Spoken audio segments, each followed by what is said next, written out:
In this video, we're going to focus on applications of functions and modeling functions to real-world situations. And one of the most important pieces of advice that I can provide is to just make sure you slow down and read the directions in the problem thoroughly. The advice I give my students is read the entire problem, do the problem, and then read the problem again to make sure you got all the key points of it. So let's read the problem through. Read each real-world situation and carefully define the input and output values using appropriate variables, then model it using a linear function with appropriate notation. Then find the inverse of the function defined. Example: an extra Uber driver charges one customer $58.50 for driving 10 miles, while another customer is charged $92.50 for driving 50 miles. Define an appropriate variable for the input and output and write a function to model the cost of an extra Uber ride per mile and use it to determine how much a 30-mile ride would cost. Start simple. The first thing it says is define an input and output value. And that is really important, because if you do that backwards, the whole problem will be frustrating. And in fact, even if you do it backwards on an SAT or a standardized test, they probably will work it through in that direction and you'll think you have it right, and in fact it's actually in reverse. So how do you determine the input and output? Some teachers will call, and some textbooks will call input the independent variable and the output the dependent variable. And that's a good way to think about it as well. So it just depends on your text or your standardized test that you're taking. So the way you determine the input or independent variable is you think about which of these two items is producing the other. Is $58.50 producing 10 miles, or is 10 miles producing a cost of $58.50? And when you say it like that, it's pretty obvious that the 10-mile ride is producing that cost. I mean, this is our input here, and it's producing this output here. And same thing for the second one down here. And we'll talk about why there's a second one in just a minute. So the input is the miles. I'm inputting a mile to the driver, and the driver is outputting a cost to me. And so, hey, we did the first step. The second step is to write a function model. So it doesn't make sense to use f of x in this case, because there is nothing that's relating f or x in the problem. So we want to change that to c for cost per mile. Notice that the input is inside the parentheses. Very easy to remember that. Input inside the parentheses. So now we're going to try to think, okay, well, what kind of function is it? And this is a perfect example of what happens on an SAT or a standardized test, or later if you were to take an AP test. The actual function type is up here in the directions. And I did underline it so that you could see it. A lot of times that wouldn't be underlined. So knowing that it's a linear function, we can go back to Algebra 1 and talk about y equals mx plus b. And while we're at it, we can talk about whether or not they provided us with a slope or a y-intercept. So if you have a slope, you'll have a very similar situation, but it would be what's known as a unit value, meaning something per one of something. So if I said that the Uber driver is charging $1.25 per mile, per 1 mile, that would be my slope. I don't have that. I have a ratio of different things happening. Also, if they told me where the initial cost was, if it said the extra Uber driver is going to charge you $25 to start the ride or to begin the ride, that would be my b, or my initial value. I have neither of those, so I've got to start by finding the slope. And you can recall from Algebra 1 that the slope is m equals y2 minus y1 over x2 minus x1. In upper level classes like Algebra 2 or beyond, especially in science, that model gets changed to f of b minus f of a, meaning the output of the second value minus the output of the first value, f of b minus f of a, and then over b minus a. So let's see if we can figure that out up here. My first input would be called a, and it is producing f of a. And then my second value that they gave me down here is b, my second value, and it's producing f of b.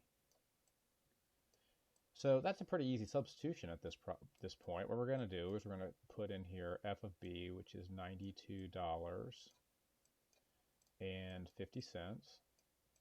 and we're going to subtract $58.50,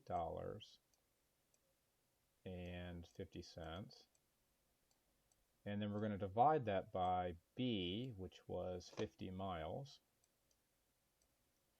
and subtract 10. Now, one way to really remember this is to think, okay, $92 here was produced, right? $92 was produced by 50 miles, and $58 was produced by 10 miles. So I always like to tell my students, your output should have the input directly below it in each case, and you won't make a mistake.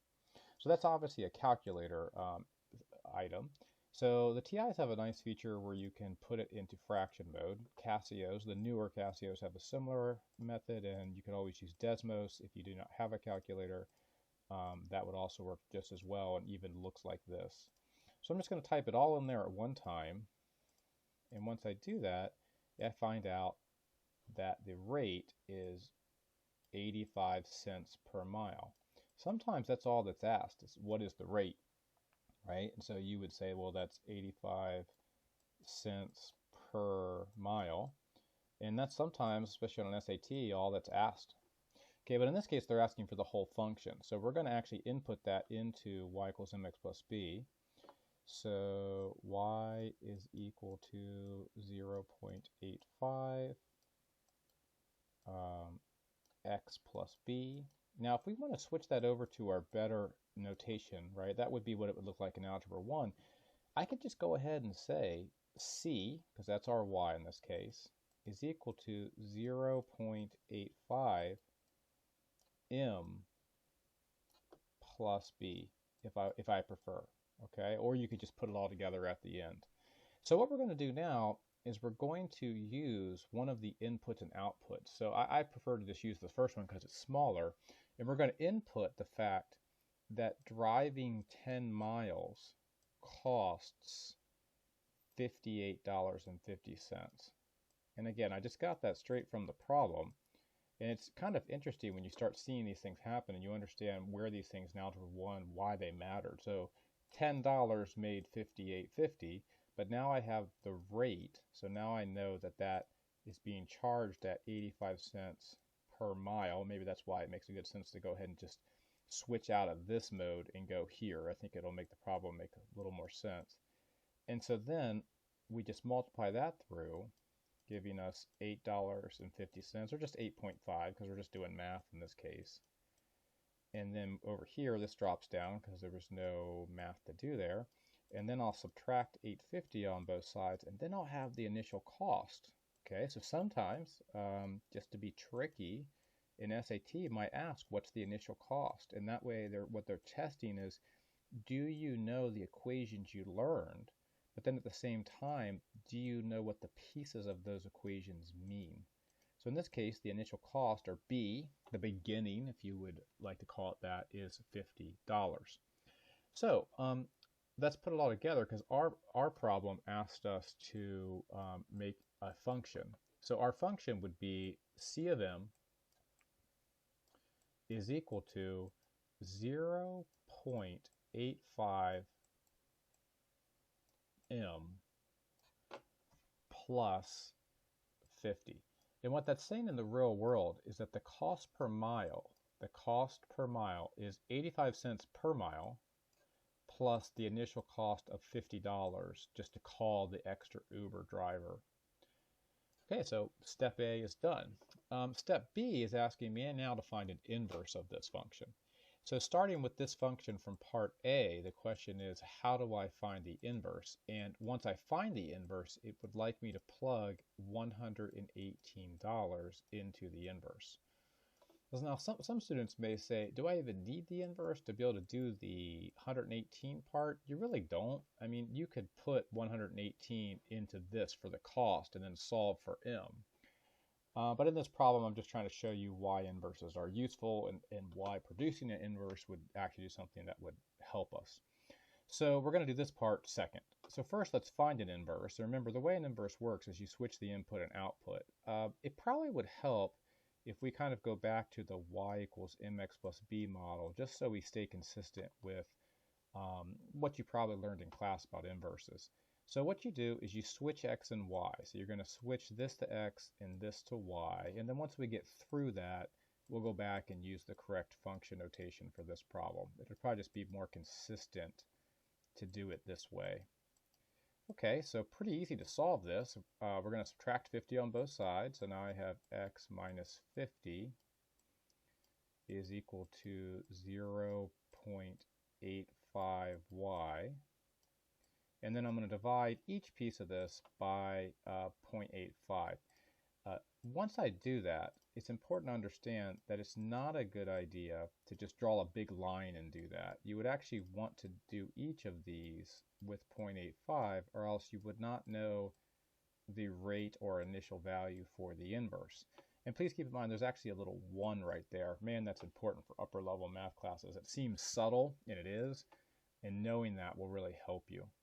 All right, so let's reduce both of these. So 1 divided by 0.85 is 1.176, and then negative 50 divided by 0.85 is negative 58.823. So this became 1.176, and this value here was minus 58.824 actually, so minus 58.824, and that equals y. But to reverse the actual notation here, to find the actual inverse, all you do is you switch these, right? So inverse means to switch, so we're going to switch these two things. So this will become c of m for the y here, and that's going to equal 1.176. Now, be very careful. This was an m, right? So now this would be a c, or the cost, minus 58.824. Okay, makes sense. The c of m became, oops, I said and didn't write it down. Give me 1 second here. That would become m of c. Sorry if that was, sorry about that little typo there, or just wrote it down wrong. So m of c would switch, as I said. So m of c meaning mile per cost instead of cost per mile, and then the m changes to a c. So now we can easily do the problem, find the inverse, and use it to find the miles you could ride with $118. So the miles I could ride with the cost of $118 would be 1.176 times $118, and then minus 58.824. And then I just type that in my calculator. So let's see here, 1.176, and then 118, and then minus 58.824, hit enter. Syntax error. Don't ever hit quit here. Always hit go to so you can see what your typo is. And I accidentally put an extra parentheses in. So I just delete that, and then we got it, 79.944. So the miles that can be driven with $118, that's why that function notation is so important, so you can see what that means, would be equal to 79.944 miles. And the reason I'm putting units on this question is because it actually asks on the question how many miles. So you'd want to include units, where I didn't include units over here because I'm writing out an equation, which equations do not have units.